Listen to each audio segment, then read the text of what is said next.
Hello and welcome to Pickleball Therapy, the podcast dedicated to your pickleball improvement. As always, hoping you're having a great week, hopefully getting some pickleball out there and just enjoying life and pickleball being a part of it, enjoying your pickleball. This week, we're going to be chatting about red herrings or things that are distractions, and also talking a little bit about order of importance when you start thinking about pickleball improvement. Most of y'all who listen to this podcast and who reach out to us and interact with us about it tell us that you're working on your game. So you're working on your pickleball improvement. And as we say in the headline of this, we're the podcast dedicated to your pickleball improvement. So what we want to talk about today is a little bit about the nuts and bolts of improvement and thinking through what it is that's really going to help you improve as a pickleball player, as opposed to what may just be a distraction or may be something that you don't necessarily need in your game, or maybe just not right now. And in the riff, we're going to talk a little bit about paddle prices. That's something that's been doing the rounds. They have a new $333 paddle out, right? So there's a lot of conversation about that. So I want to talk about paddle prices and paddle impact on your game in the riff. And we're also going to do a check-in on your body challenge, see how you're doing. So stay tuned for the podcast. Before we jump into the podcast, I'm excited to announce our upcoming 2022 free mini-series. This is a mini-series that is going to radically alter your game. The mini-series will be presented in 3 parts. Each part will present to you a powerful principle that will help you eliminate frustration in your game and increase your confidence when you're playing on the court. In the first part of the mini-series, we are going to share with you a mind shift that you need to make if you're going to play your best pickleball. This is something that is absolutely critical if you're going to play your best pickleball out on the court. The second part of the mini-series, we're going to cover the most important shot in pickleball, and we're going to tell you how to hit it. In the third part of the mini-series, we are going to be covering pop-ups and showing you how to stop popping the ball up. In this mini-series, you're going to find out a lot of things that you don't know and how to fix them. In order to attend the mini-series, you must have a ticket. The tickets are first come, first serve until all tickets are gone. I'm going to link below to the direct registration so you can register for our free mini-series. Hope to see you there. All right, the first thing I want to talk about is I want to talk about how do we improve as pickleball players? What is it that we need to do to improve as pickleball players? There's no one size fits all here. And frankly, that's one of the beauties of our game, is that no matter where you are along your personal pickleball path, wherever that happens to be right now, there's a way to play this game that'll work for you, and there's things that you can do to improve. As an example, I'm a senior pro player.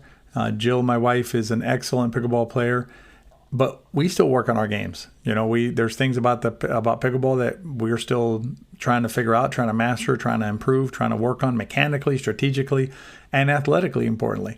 If you know anything about us at We Are Pickleball, CJ and myself at We Are Pickleball, we have the 3 pillars of pickleball. If you haven't gotten that guide yet, highly recommend you get it. You go to wearepickleball.com/pillars and you'll get the download. It's a free download. We just want to share the knowledge with you about those 3 pillars so you can make sure you're working on your game or working on all parts of your game. And the point I'm trying to make is that, even though we are pretty advanced in our pickleball lives, our pickleball journeys, there's still things for us to learn. You're probably in the same boat, meaning no matter where you are in the game, whether you just started playing 4 months ago or you've been playing for 5 years, there's something in the game that you can learn. And that's a beauty of this game. The difficulty sometimes is that we get distracted. We get pulled off on these down these rabbit holes or the primrose paths, things like that, just things that are not productive for our games. And there's an analogy that I wanted to share with you that we're working on inside our pickleball system. So CJ and I have a complete pickleball system. So it basically has everything you need to improve as a pickleball player. It includes a path to your success, which you basically figure out where you're at, and then it'll tell you this is what you need to focus on. And then the system has all the tools that you need in it so that you can implement the work that you need in order to improve as a player. But one of the things that we were thinking about in there was, okay, how do we express this? How do we express this issue about not wanting to deal with fundamentals? And it's a little bit, what happens is, we'll tell players, let's work on the fundamentals or the basics.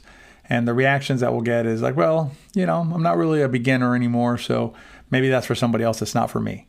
I'm here to tell you that it is for you, just like it is for me as a senior pro player.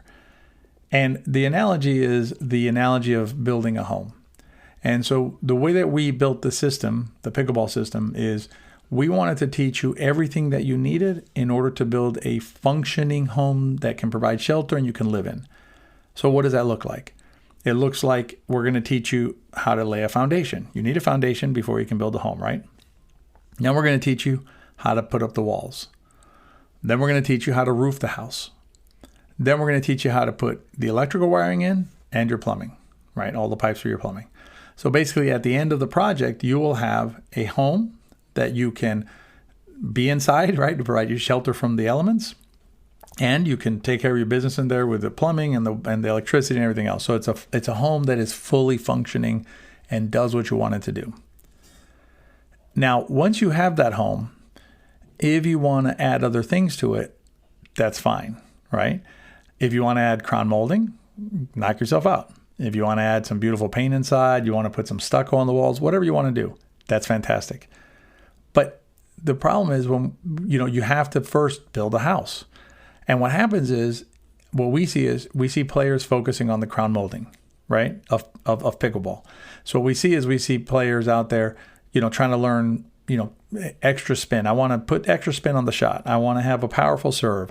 I want to have these shots. I want to know how to drive the ball, even though I'd never played tennis or anything that showed me how to drive a ball anyway. All right, I just want to learn that shot.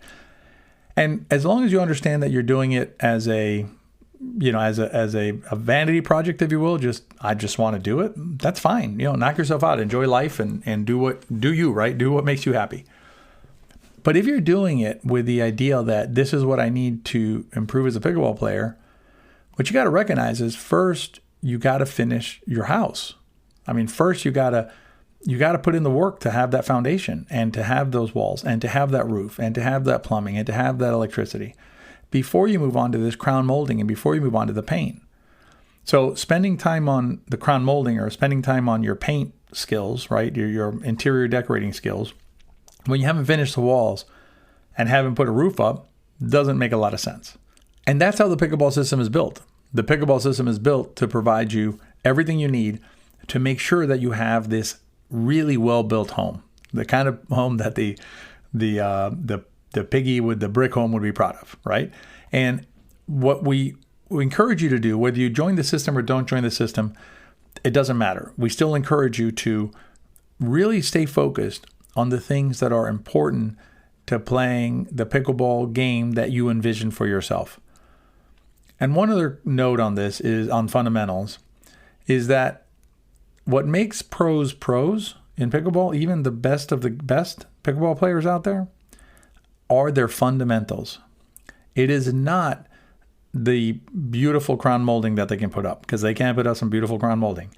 What makes them the best players is how well they do the fundamentals.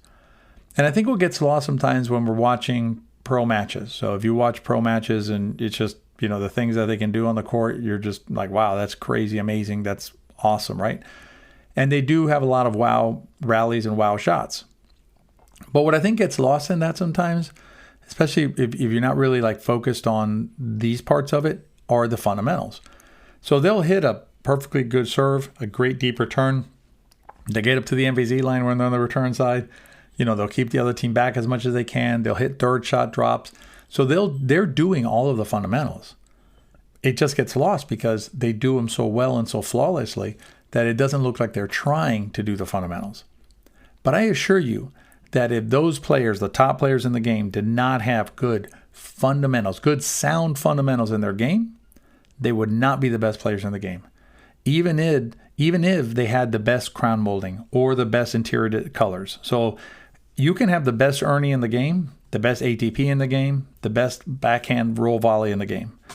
If you can't execute third shots repeatedly, if you can't reset balls repeatedly, if you are missing returns of serve, not getting to the MVZ line, moving up too soon on the serve side when on a high ball, things like that, you are simply not going to perform as one of the best players out there. So the good news is that 80% of what the best players do are things that all of us can do. In other words, 80% of the types of shots that they're hitting are shots that are available to all of us. They're shots that are walls, roof, plumbing, wire, foundation. Not the crown molding and not the paint and things like that, not the stucco and whatever. So as you work on your game, continue to focus on the fundamentals. Don't stop working on the fundamentals simply because you think, well, I've been playing for a couple of years, so I probably don't need that anymore. Nothing could be further from the truth. If you want to get better in pickleball, pickleball is about doing a lot of little things better than you did before, and then better than you did before. And eventually you go out there one day and you're like, I'm a 4-5, awesome. I'm a 5-0, fantastic. Whatever it is, right? Whether you want to get to there or not doesn't matter. You'll just be playing better. So you just go out there one day and say, I'm playing amazing. I never played like this before. You're playing that way because you're focusing on those basics and those fundamentals, and that's really the key to the game. If we can help you at We Are Pickleball, that's what we do. You can join us in the pickleball system. We have an open enrollment coming up in a couple of weeks. It's a short enrollment period. I believe it's only a couple of weeks open because we want to make sure that we can give the attention necessary to the folks that are joining and make sure that we're there for them as they start working down their paths. So basically, if you join now, if you want to join, you can join now. But if not, you'd have to wait for the next class. And if you're not ready for that, that's perfectly fine. Keep on studying on your own. But make sure that you're working on the fundamentals and don't move off the fundamentals too soon. Wait until you have your house built before you put in your crown molding. All right, in the riff, we're gonna talk about some paddle pricing, but more importantly, we're not gonna get too much in the weeds on the paddle pricing question. We'll talk about it a little bit. What we're gonna focus on though is how does that impact the type of paddle that you want to be using as you play the game. Stay tuned for the riff. Most pickleball players spend a lot of time thinking about and comparing pickleball paddles. But you know what's more important than a pickleball paddle? Your shoes. Are you wearing the right kind of shoes to play pickleball in? If you're not sure, consider trying out shoes that are designed and made specifically for pickleball. Tie roll shoes are the shoes that CJ and I both wear out on the pickleball court. Remove any doubt about whether the shoes you're wearing are right for pickleball. Check out Tie roll shoes. I'll put a link in the show notes. Protect your most valuable asset out there, your body, with the right shoes. Wear the right shoes and play longer on the court. All right, so there's been a lot of posts recently on the Pickleball forum on Facebook where CJ and I are active in there. We're trying to provide information, answer questions, ask questions and things like that. Just figure out what's going on out there. Get a finger on the pulse. And one of the things that we've been seeing a lot of lately is commentary about the new paddle for $333 by one of the larger manufacturers of paddles. And it's been interesting to see the conversation back and forth. The conversation is really focused on, this paddle's too expensive. And then other people saying, well, don't worry about what people spend their money on. If people will pay it, it's worth it, things like that, right? And I don't really care what you do in terms of, you do you again. If it makes you happy and you want to have a $330 paddle and put it in your bag, knock yourself out. That's fantastic. But what I'm here to tell you is that paddle price is not necessarily correlated with paddle performance, and more specifically, paddle performance for you and your game. I'll give you a quick example. So there's a paddle that I like a lot that we have in one of our paddle videos that we did where we have 3 top paddles, is the PaddleTech Bantam XL. Now there's a word missing from what I just said. I said the PaddleTech Bantam XL. I did not say the PaddleTech Bantam XL Pro. And I've played with both, the PaddleTech Bantam XL and the PaddleTech Bantam XL Pro. I prefer the PaddleTech Bantam XL, which is the base model.